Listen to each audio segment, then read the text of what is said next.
So sorry, everyone, we're back. I'm not sure, it just logged me off. I think the is also acting off. It's quite a windy day out here in Saskatchewan today. So we're not in a country we shouldn't mention the name where network is always an issue. So it looks like we're back. I can see Divine Creation, and I think Divine Creation can also see me. Yes? Yes, miss. Thank you. Okay. So I quickly called in an expert, but then by the time we came back on, it worked. So I moved where I sat initially. So just bear with me as I reset my phone holder here. Okay, here we go. So thank you for joining. I've seen a couple of people have joined back. Thank you for being here. Hopefully we'll all learn one thing or the other from this live session. So by way of introduction, my name is Olawumi Oyetuga, and I do quite a lot of things that I bless God for. One of them that brings me a lot of joy is being a parenting coach. And I just thought to myself, you know what? I do these things on the side. My husband too has his own things, by the side, but they always overlap.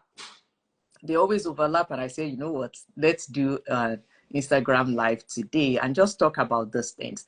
The first thing that I want to do is to let my guest introduce himself and his business. Yeah, I had to practically force him. So if you know us very well, you will know that I didn't give him a chance. Let's just put it that way.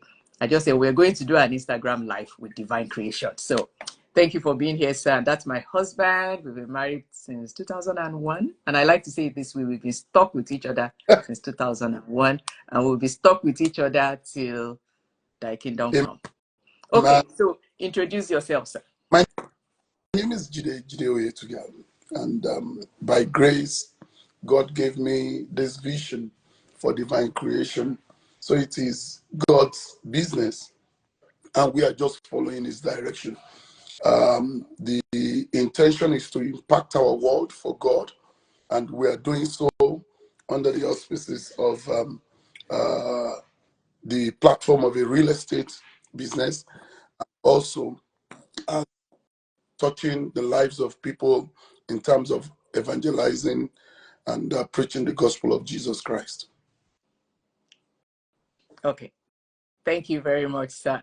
Thank you very much, sir, for that quick introduction. And I just want to say welcome to all the new people. I see Big Mommy from Nigeria here. I see people from the UK, from Canada. Thank you for joining, everyone. I can't start listing out the names. So we'll jump right into it because I do not trust this weather for today with network.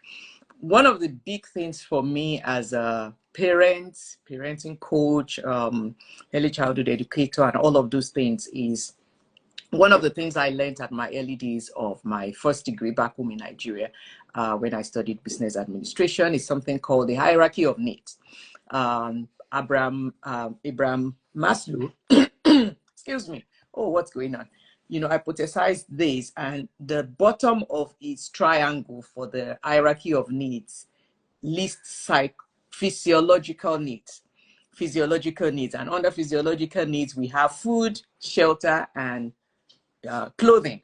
So as a parent, we have so much responsibilities, all the things that we're supposed to do for our children because we brought them to earth, God gave them to us. And the basic of it that every parent should, in quotes, be able to do is to provide food, clothing, and shelter. So today I brought Divine Creation on so that we can talk about shelter, especially for those of us that relocated from wherever we were born, and then we moved to a new country and we're starting all over again. And now we need to buy a house or build a house. And keeping in mind that a house becomes a home when you live in it with your spouse and the children God bless you with, and you're able to raise them, work together as a family and grow, then it becomes a home. So let's start from new immigrants coming into town, or maybe they've been here for a couple of months, years, and now they're thinking of buying a property, a home for their family. We talk about mortgage, we talk about saving for down payment, knowing what to buy, what not to buy, where to buy, and how to buy. So my first question to you, Divine Creation, would be that since you've been in this business now for how many years, please? You've been running Divine Creation since 2007. Since 2007. So let's talk about what are the top three things that you will encourage a young family to look out for, to put in consideration when they begin to hunt for buying a house. Like, I mean, I'm sure there will be lots of things, but what would be the top three things coming from your experience as an immigrant also that have settled here for over 2 decades, and what you've seen in the line of your business? What would be those three things, top three things that you would advise any young family looking to buy a home to put into consideration? Thank you so much there. And I want to say thank you to everyone that is on this line at this hour. You could have been elsewhere, but you choose to be here. And I'm hoping that this will be a benefit and a blessing to you as well. Talking about, there are several things that one need to consider when you're relocating to a foreign land. You need to know that coming to a foreign land, except you are coming with load of cash, coming to a foreign land is a leveler. Is like start all over again. But unlike the country where we came from, when you get to a place like Canada, even though you're starting all over again, there is a spring. It's like you're starting all over again, but you have the benefit of a springboard. But some of the things that you will need, number one, is that I would say you must have a saving. You must have a saving down payment. Any bank that will avail you a mortgage will want to know if you have the down payment. I know a lot of people said, oh, you can have a zero down payment. Yes, there is that possibility, but nothing is given for free. The more you put down, the better for you. The more you put down, the better for you, so that mortgage does not become a stress on your life. So a saving habit, the moment you get into a foreign land, you want to open a bank account and you want to start saving a percentage of whatever income you earn. I normally tell people, and I say, you don't wait until you are earning $10,000 a month before. You need to have a habit that no matter what, after you have paid God the 10%, the minimum 10%, then you pay yourself. You pay yourself. Paying yourself is not the rent you are paying. Paying yourself is not the vehicle you are servicing. Paying yourself, no, no, no, no. After paying your tithe, then you pay yourself. You pay yourself either 10% or 20%. It has to go into savings. That is a requirement and a consideration I will tell anybody. Then secondly, you must have a good credit history. You must have a good credit history. So watch your credit, because any bank who is going to who will give you a loan, want to see what you have done in the past. Some of them want to see 6 months good credit history. Some of them want to see a year good credit history.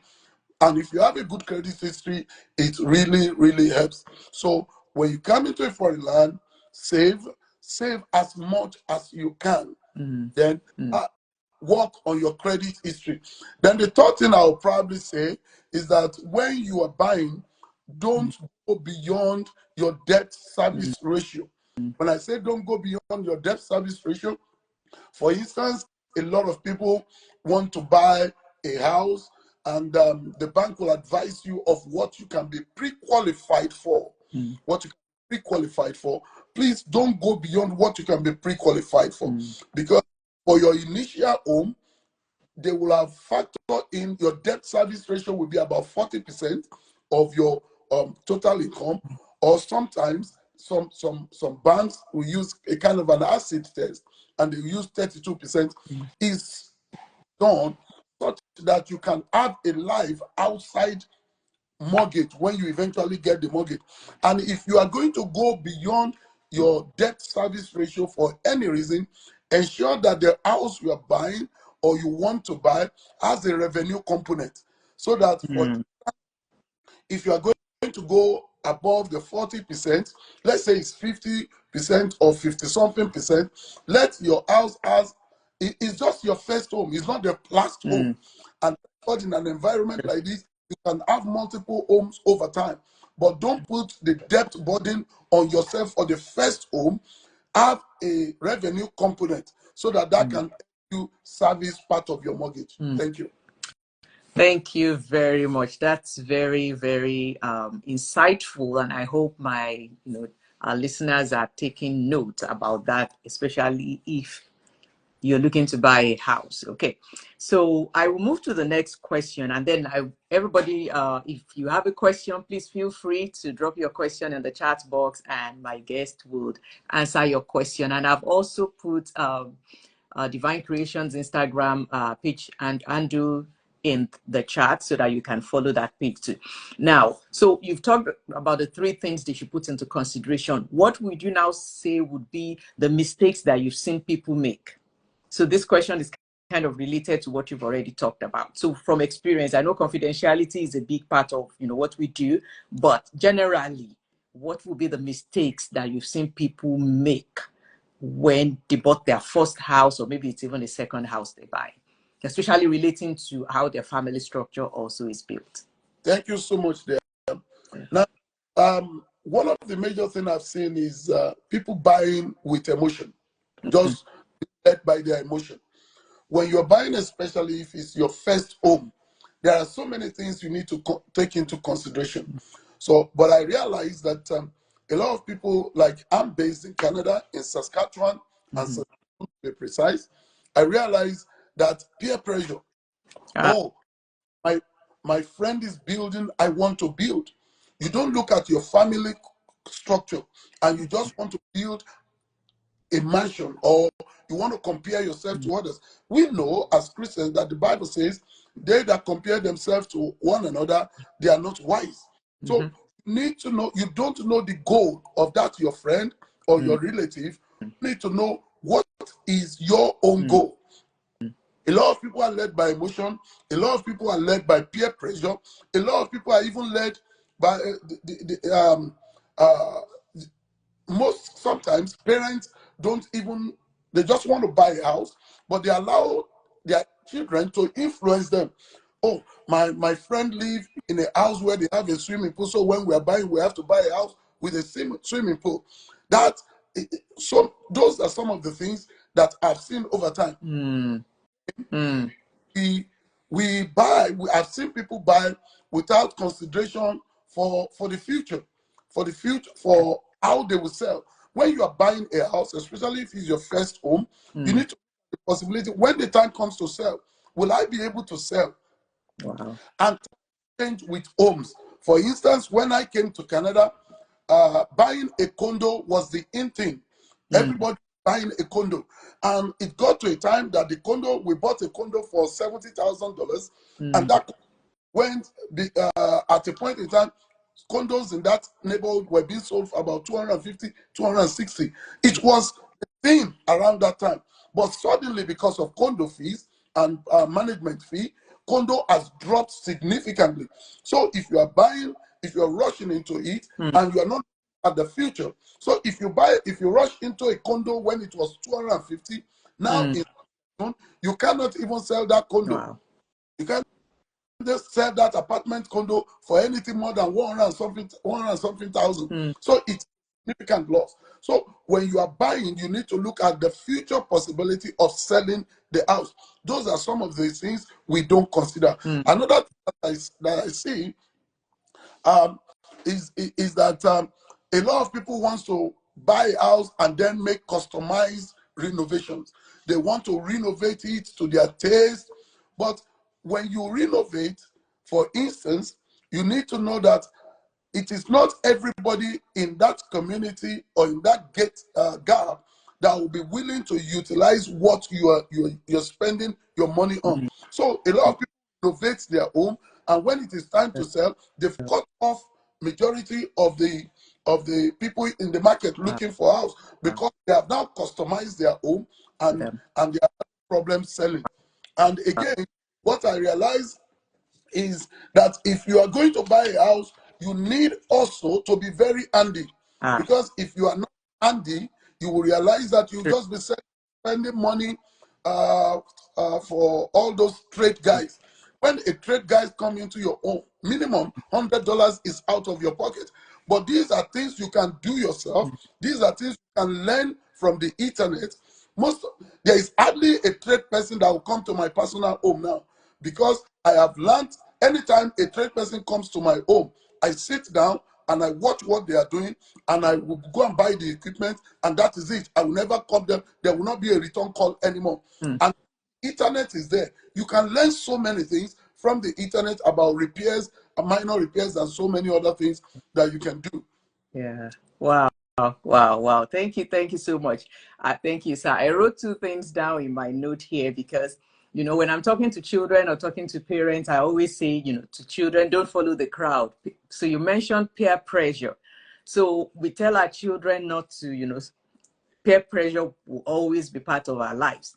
And we have also realized that even for us as adults, if we're not careful, we also fall to peer pressure. Everybody is building here, I want to build here. Everybody is buying here, I want to buy here. Forgetting that your family dynamics would be different. If you're almost a empty nester compared to someone that's just starting to raise children, certain neighborhoods might not be the best for you. The second thing that I wrote down here is be willing to learn, unlearn, and relearn. Where most of us are from as immigrants, especially African countries, handymen are all over the place. If you're, buying a furniture, they build it in their store, they bring it to their house, they set it up. Now we're here in Canada where everything comes in a box. If you order, dining table to come in a box, you set it up yourself. And most of us don't know how to do that. So from what I take from what you've said, Size, before you buy a house, we need to go and start learning, how to fix simple things. A screw is loose here, something is missing here, learn how to fix it. And like you rightly also said, most of those things are even available online that we can learn. So that's very good that you brought that up. So now I will now take the next question to empty nesters. Before we go to the next question, may I also add that when you're thinking of buying, don't wait until you see a house that ticks all your boxes of preference. We wait forever, because even those that are building customized home, by the time they take possession, they will realize, oh, we could have added this, is missing. added this. And I realized over time, some people stay in rented apartments or in rental houses when they can actually afford to move into their homes, because they are waiting until they see a house that fits all their boxes, or they are waiting to save to the point where they can buy a mansion. And I realized that that is actually a defect, because even when you get to the point where you now buy a house, you buy a mansion, for instance, you can be house broke, and that is not good. That's good to know. That's good to know. Okay, so the next question that I was going to ask is about empty nesters. I've realized, most of us came here. I mean, maybe I'm not part of that category per se because our oldest child was 5 months old when we came in.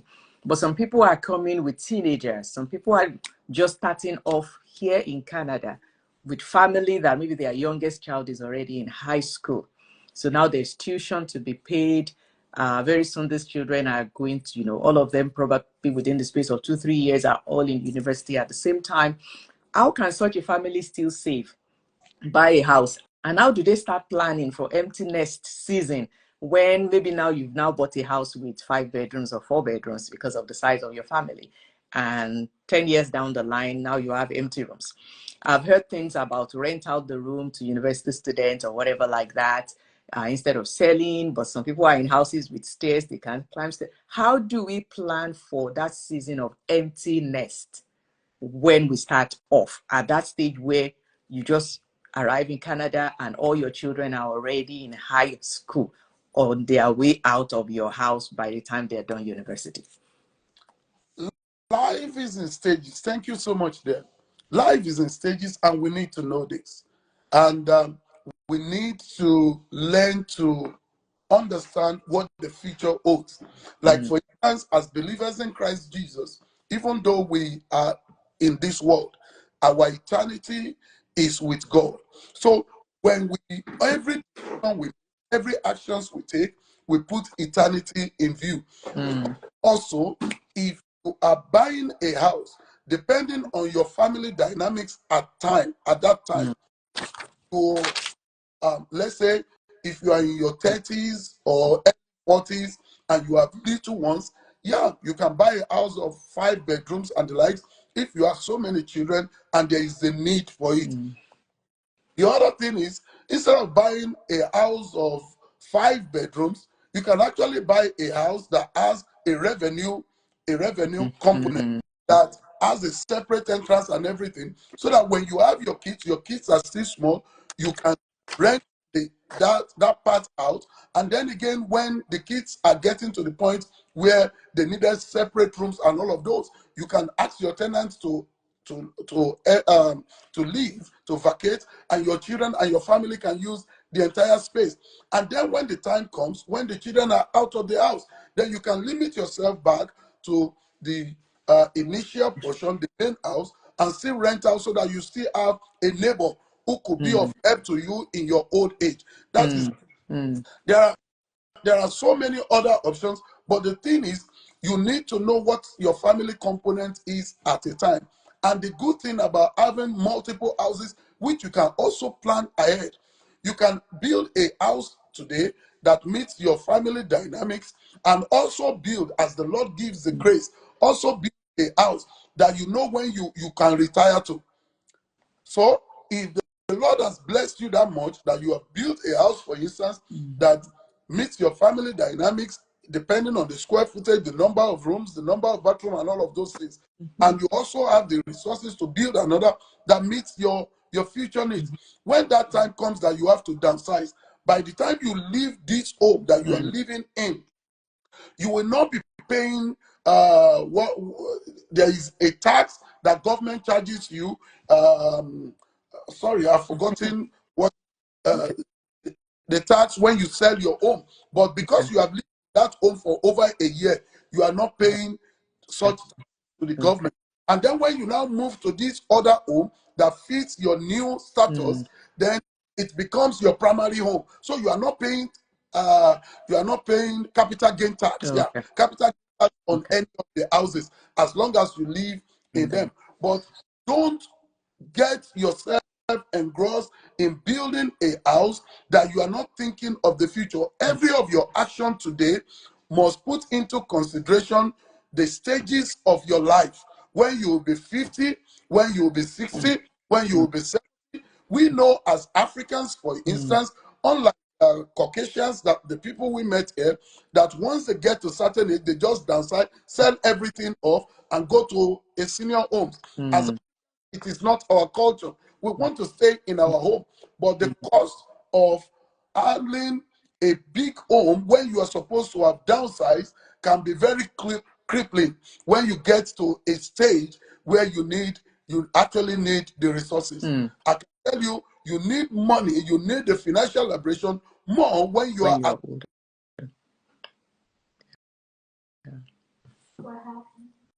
Okay. Can we still hear him? Yeah, Or is sorry, that's fine. That's fine. sorry All about right, that. sir. I Yeah. think somebody just called my phone. Oh, okay. Yeah.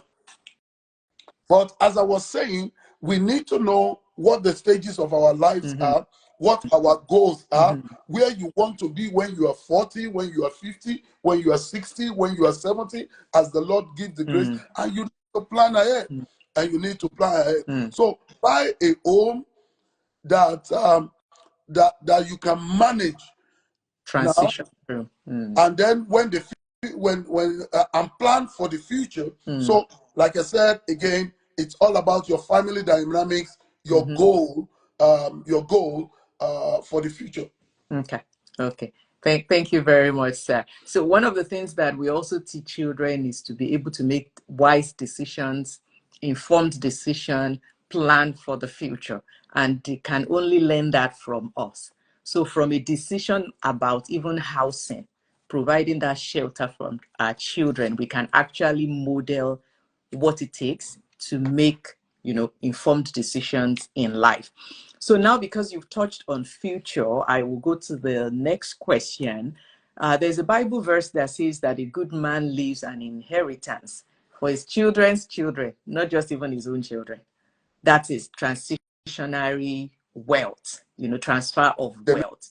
So Generation. for those of us, generational wealth. For those of us that are now just, starting up in Canada, maybe in the US and the UK, they've relocated, they're just starting off all of those things. How can we, and those of us that have been here for a while, like sir, you've been here a year more than me, right? 21 and 20 years. So we can say we've gotten our feet wet to a very great extent. But for those that are just starting out, how can they, do this transition of wealth from one generation to another? How can they pass this wealth to their children and children's children in form of an investment in real estate? And I'll explain why I'm asking this. When I graduated from the College of Nursing in my 30s, like in my late 30s, my course mates were just in their mid 20s. And some of them, their parents had already saved up something for them to buy their first house. So our first year, second year of working in labor force, some of them already bought a house. But then some of us are just coming here in our 40s, and that's when we're just buying our first house. So how can we now pass real estate wealth to our children's children? Or even let's even start from our own children first before we even go to grandchildren. So can you educate us on how to navigate that? We're not late in starting off, it's just how things happen. How can we salvage the situation? Thank you so much. That is a question that I think a tax expert can help us with. I can give an idea. I'm not an expert in tax. I have an understanding of how the tax system works.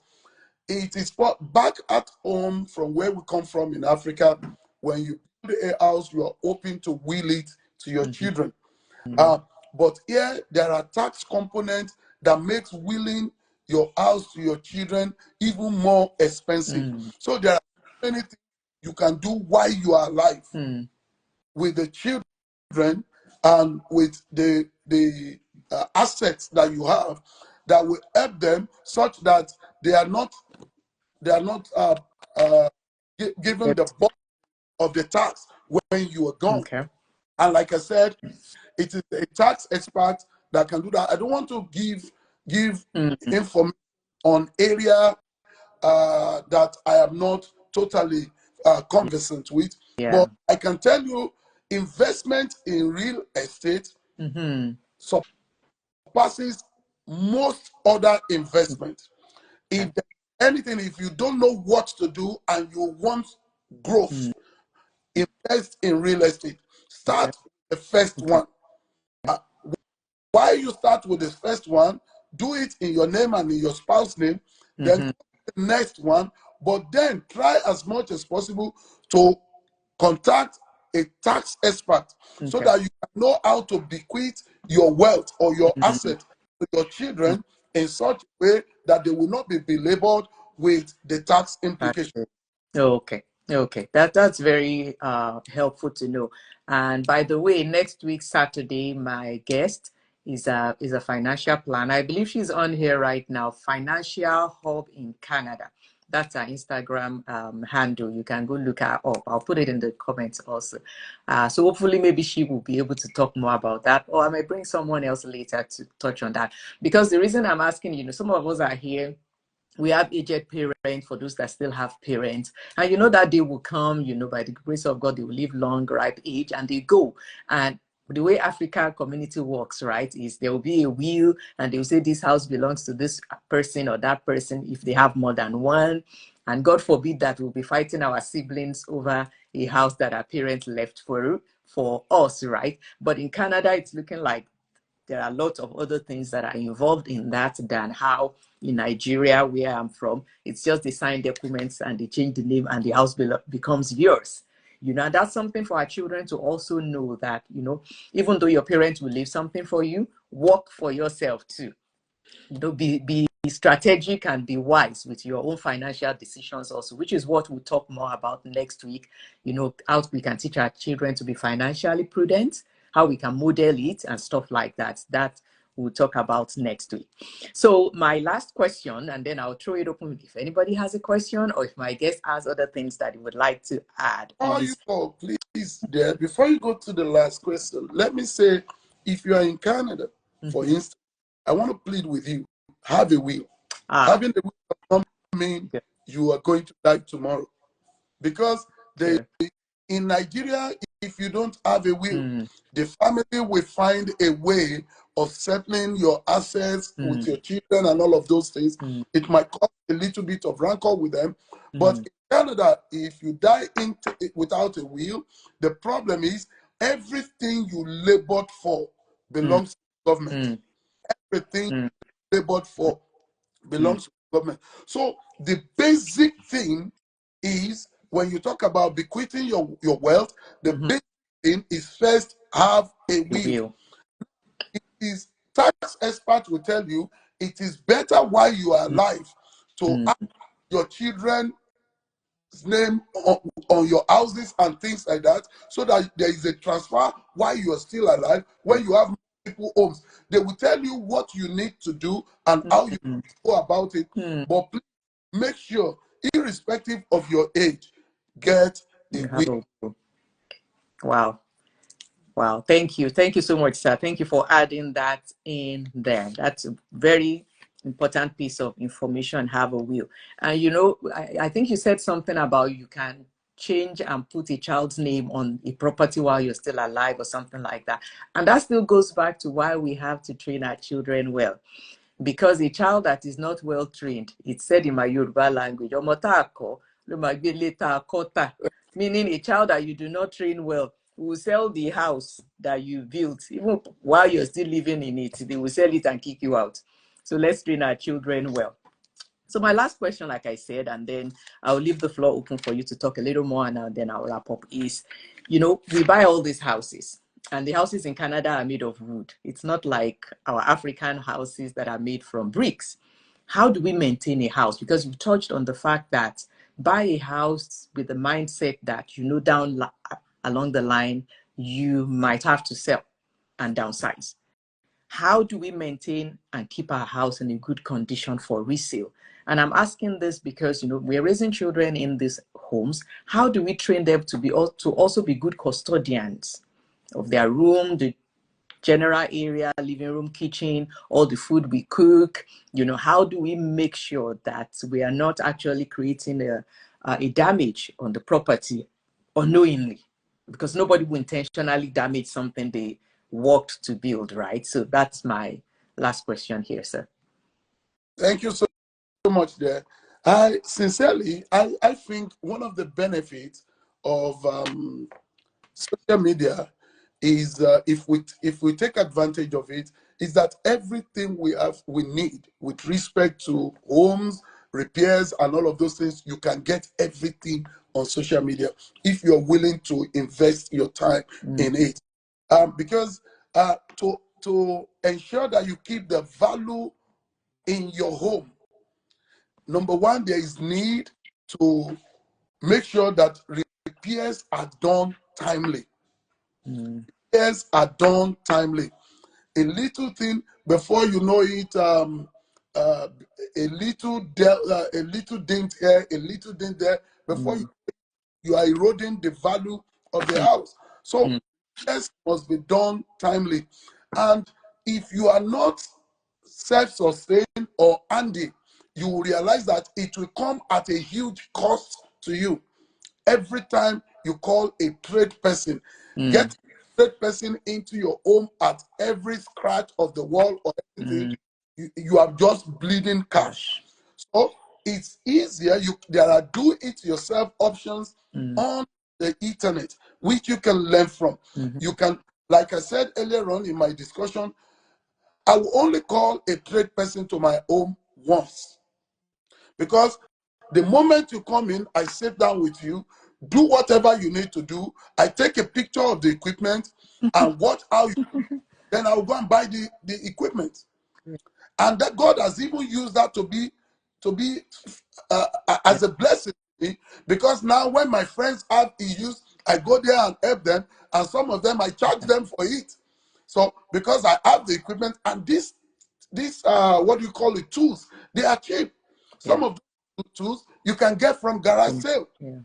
So, but make sure that repairs are done timely. Timely. That is the first thing I would say. Mm-hmm. Secondly, when you look at housing, there are two things that can destroy your house completely.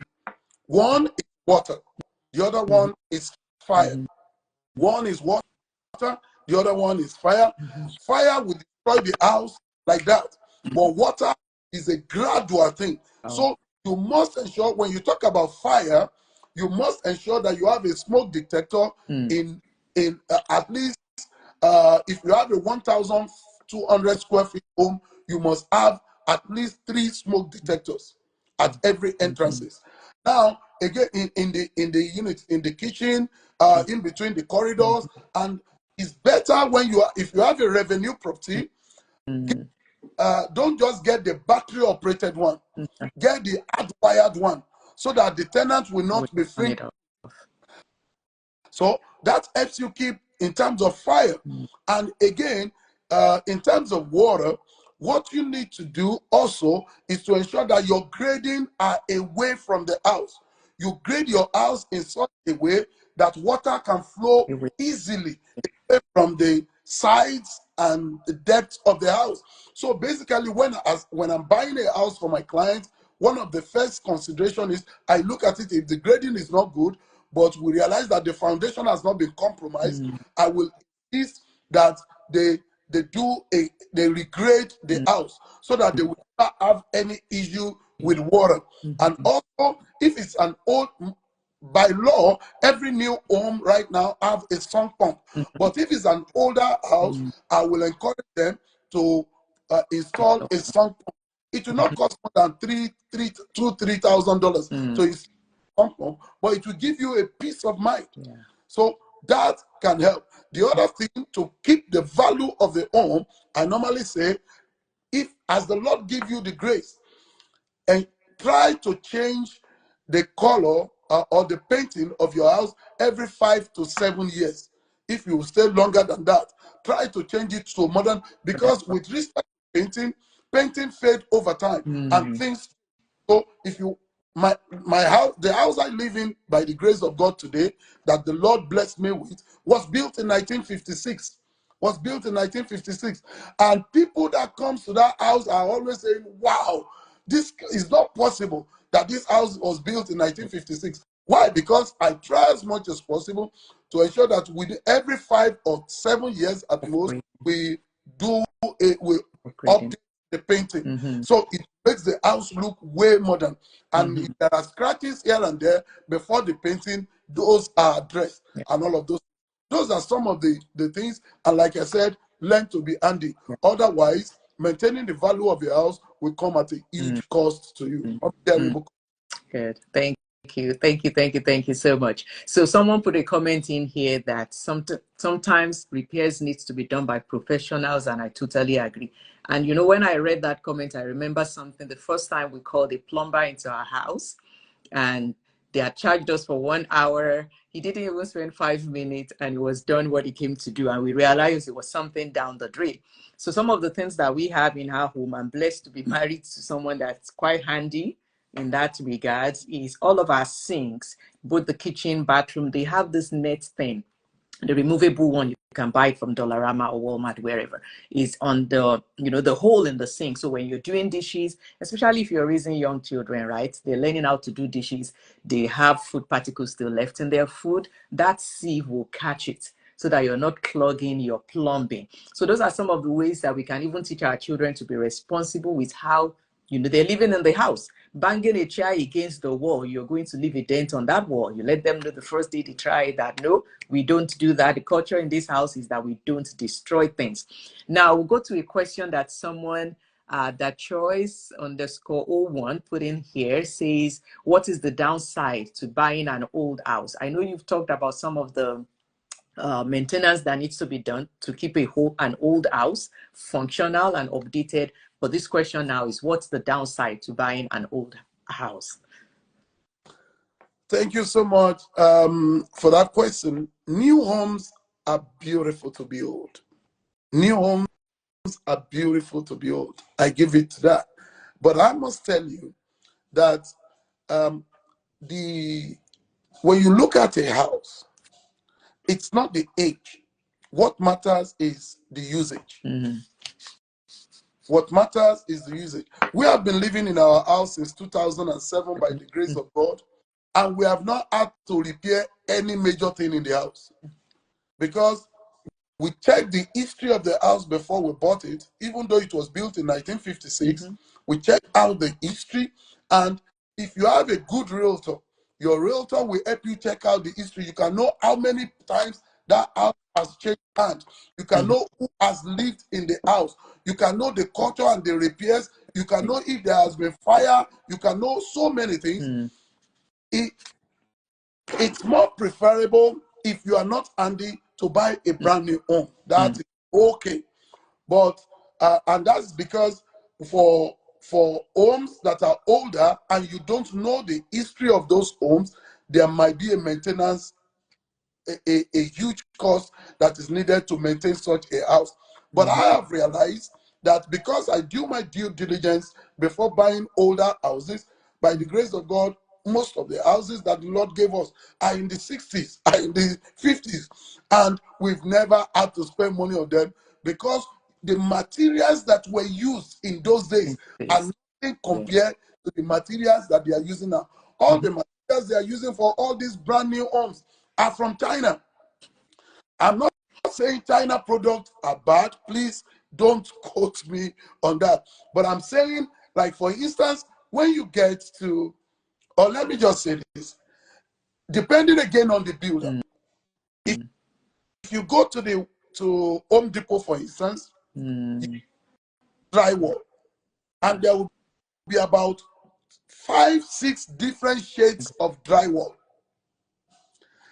A builder can build the same house with the same square foot on the same street and everything, and a builder can make 50,000 markup on one and then make only 10,000 markup on the other, depending on, and you will not know the difference if you are not in the industry. Because a drywall, you will see the same size, the same shade of a drywall, and one will be probably $4 per piece, and one will be like $10 per piece.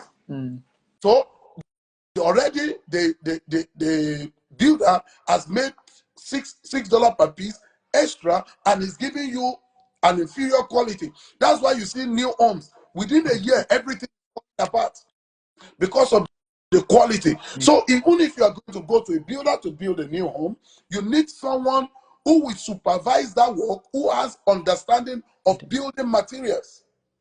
Otherwise, you'll just realize that 6 months into the new house, you've started spending, bleeding money for repairs. So, in terms of older homes, you also need to know, to have someone who is knowledgeable to help you buy an older home. Because there are older homes that have had fire issues that have been covered up. There are older homes that have had electrical issues that have been covered up. If you buy it, you are just setting yourself up for headache. So either new or bad or old, sorry, there are prices to be paid for any one of them. But I have realized that I've been blessed with all the older homes that the Lord has blessed us with. Why? Because by grace, I've been doing property management, and God has given me a sense like a smell and sense like the sense of a dog. That when I enter a home, you don't need to tell me anything. I will know if and the year they have had water issue. I will know if and the year they have had electrical issue. I will know even without calling any. So it's just a grace that the Lord has blessed me with. And so a new home is good if you are not handy. An older home is good when you do your due diligence. It is a cost saving for you. It will save you a lot. But when you look at in terms of revenue generation, if you are going to use either a new home or an older home as rentals, a new home, some of the things they are building now, I call them shagbeyoju in Yoruba parlance. No, the glitter isn't gold.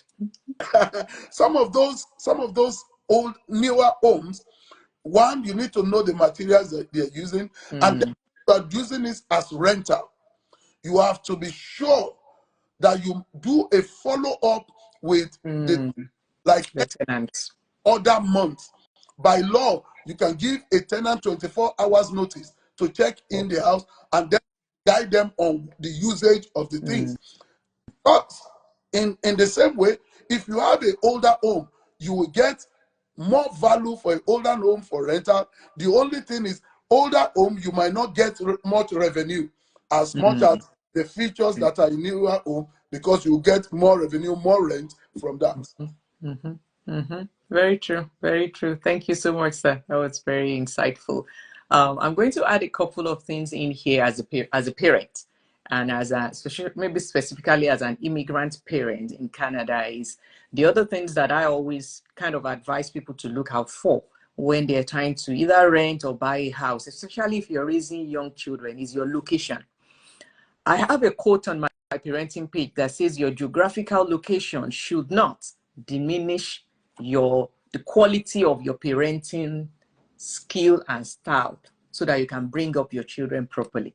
But there's also something called nature and nurture. Nurture is what you're doing in your home while you're raising your children. So you're making the decision of where to buy, how to buy, when to buy. Then there is nature, the environment outside of your walls, the walls of your home.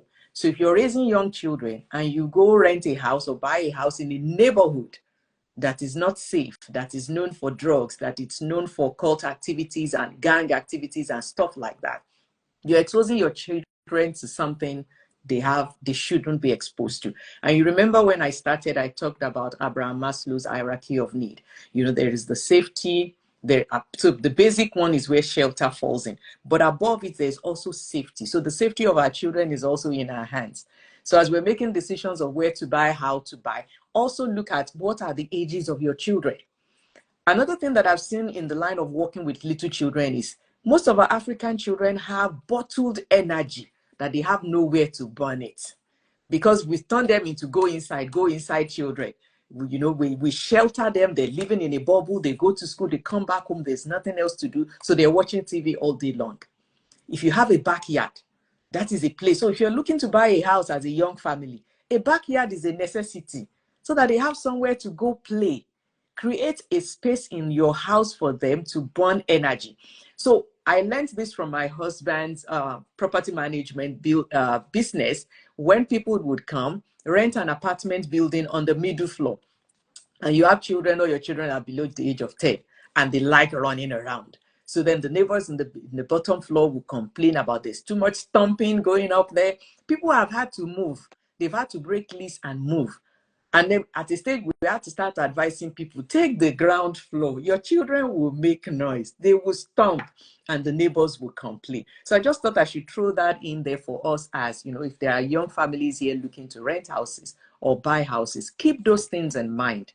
Create a safe place for your children in your house, not just to read your books alone, but also to exercise. Physical activity is good. They need to find somewhere to run around so that when they get to school tomorrow, they are not jumping all over and they say they're fidgeting, they are not sitting still. And before you know it, they're telling you maybe your child has ADHD when they really don't. So let's look at all of those things. And in conclusion, if there's anyone here, looking to buy a house, manage a property, or someone in Saskatchewan looking for that, would you please consider divine creation? See, my husband owes me a diamond ring, and we must buy that diamond ring.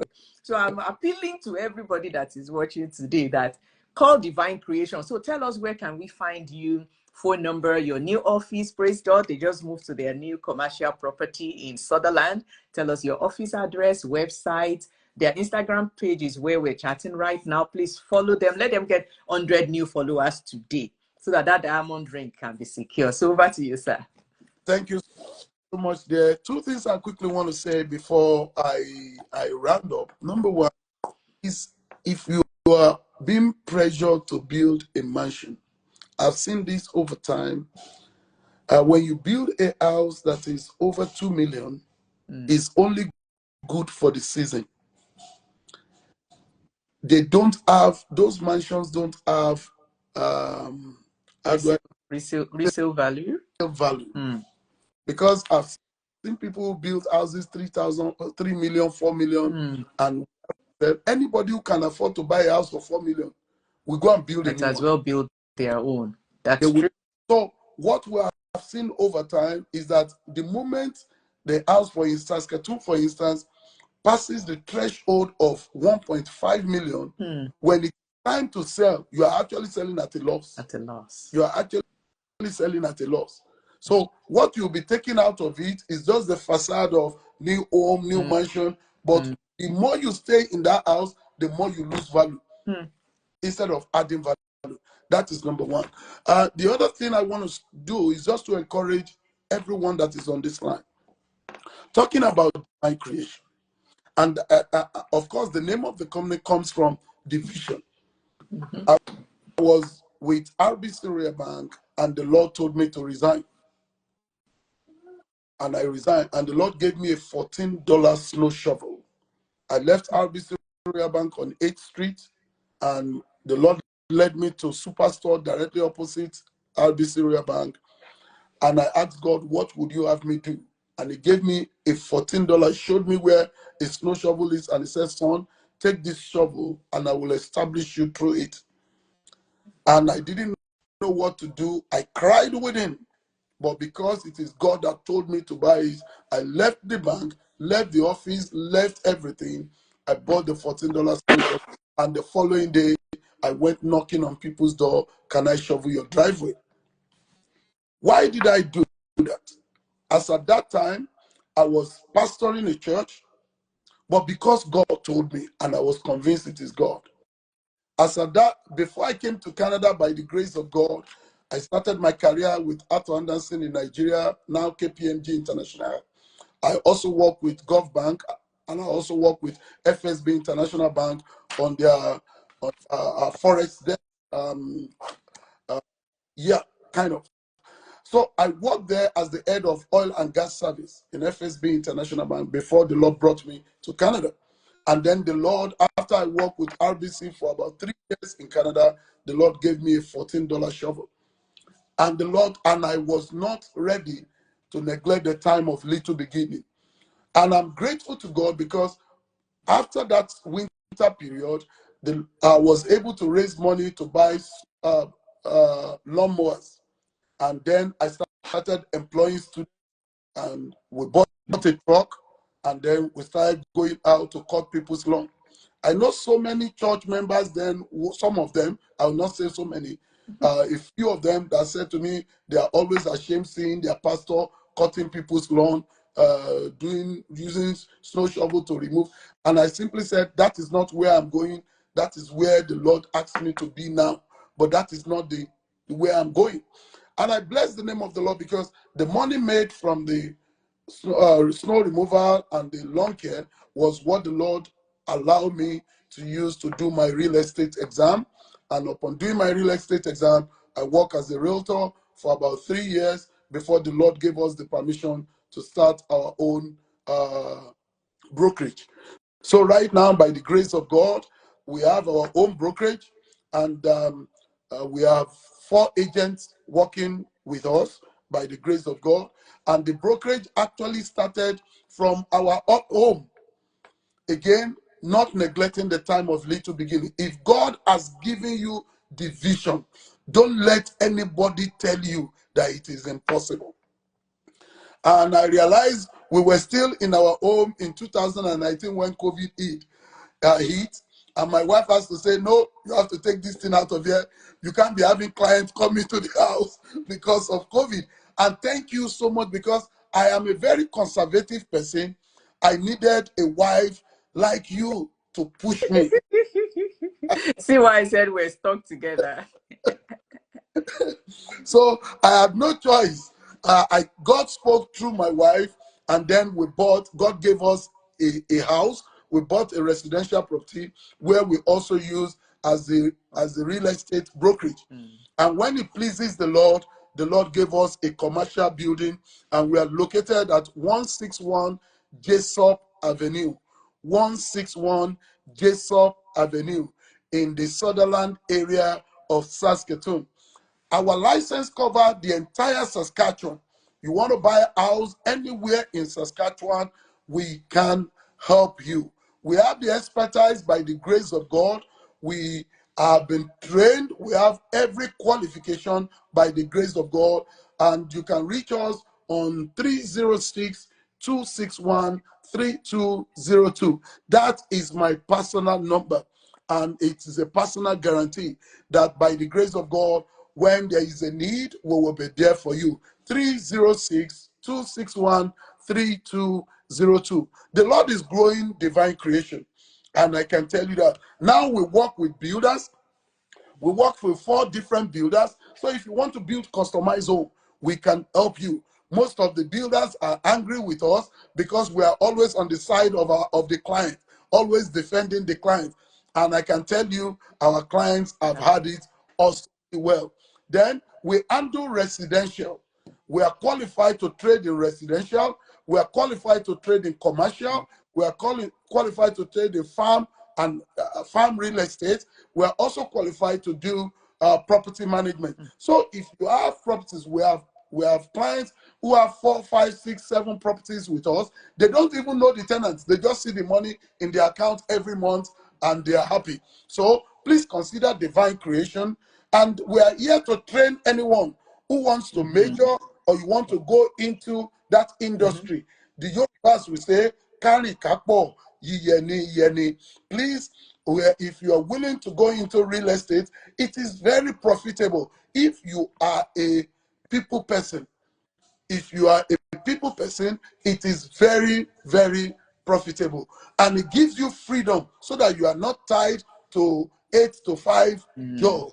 You can do it even if you have your 8 to 5 job, you can do it on a part-time basis and still it will be profitable for you. So please consider us, and we trust God that will give you the best experience in real estate and the best advice. Thank you so much, dear. Thank you so much, Divine Creation. Thank you, everyone that has joined. I believe we've all learned so much. I live with him, and I've also learned some new things today. So this recording will be posted on my YouTube page, and I will share it so that you can forward it to whoever else needs to watch it. And it will still be on my Instagram page also. So thank you, everyone. I know it's a Saturday. There is things to be done. So I will let us go. But thank you so much for joining us. And I pray that the Lord will bless the works of our hands.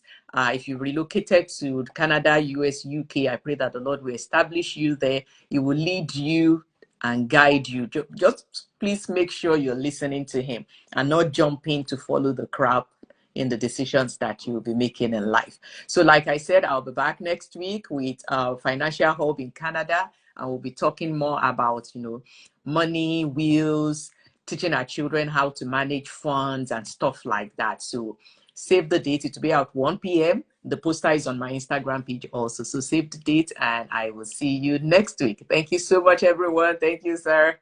Thank you, Bye. dear. Thank you, everyone. Thank God bless you. you all. Have a wonderful weekend, everyone. Okay, so I will end the live now. Okay, bye.